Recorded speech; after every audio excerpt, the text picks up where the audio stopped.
From the crappy basement headquarters of AWS Studios, this is the Almost Weekly Show with Bitsy Maditar. Thanks for joining us. This is our absolute last episode ever. Unless, of course, I can't find a job after graduation. And if that's the case, and I don't end up killing myself, we'll be back with some new correspondence and more sexually inappropriate jokes next semester. Before we jump into the headlines, senior financial correspondent Ryan Garwood has a report. Thanks, Bitsy. Last month, the International Monetary Fund dropped a big ol' stanky deuce right on America's red, white, and blue face. According to their forecasts, China's economy will surpass America's by 2016. When asked for comment, officials assured me, "There's nothing to see here, folks. Go back to watching American Idol." In related news, American Idol will now be called Chinese Idol. And in other related news, the American anthem is now She Bangs, as sung by William Hung. Back to you, Bitsy. Thanks, Ryan.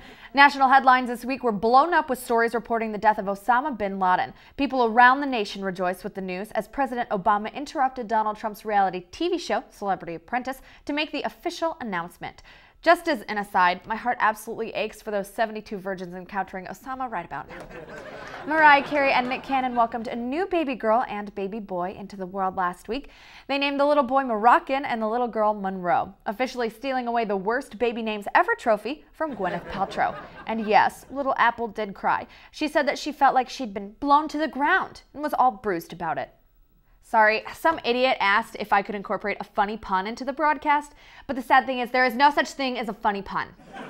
Purdue professor Michael Morrison was rated the 17th best professor in the United States by RateMyProfessors.com. Morrison teaches American history and pop culture and earned the moniker the Rock and Roll Professor for his popular course that shows music's cultural impact through the 20th century.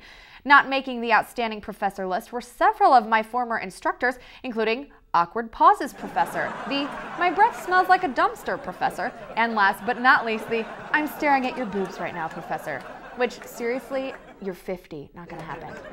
Here to talk about Purdue's new expansion is senior Enlarging Areas correspondent Joey Beard. Thanks, Bitsy. Daniel Flamer, a new Chauncey neighborhood leader, said one of the group's main concerns is that Purdue's expanding too far.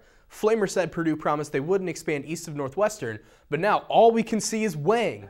Purdue officials acknowledged that at 47,000 square feet, 4 stories, and stretching from the garage to McDonald's, Wang is huge, but they promised that Wang would be used to stimulate all of West Lafayette.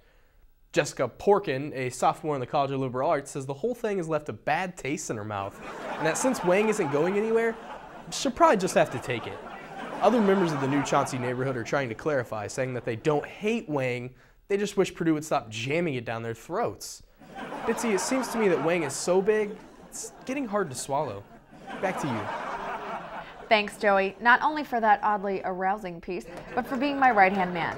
In and out of this production all the time. I promise that next week I will get you so drunk that you will not only sell your car to me, but you'll also sell me your little brother. Bitsy, he's only 16. And what a cutie.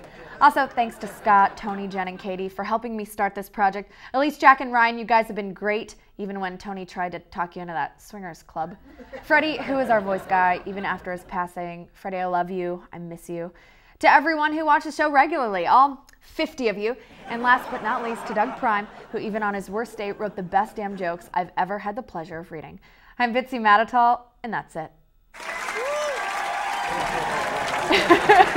All right, switch.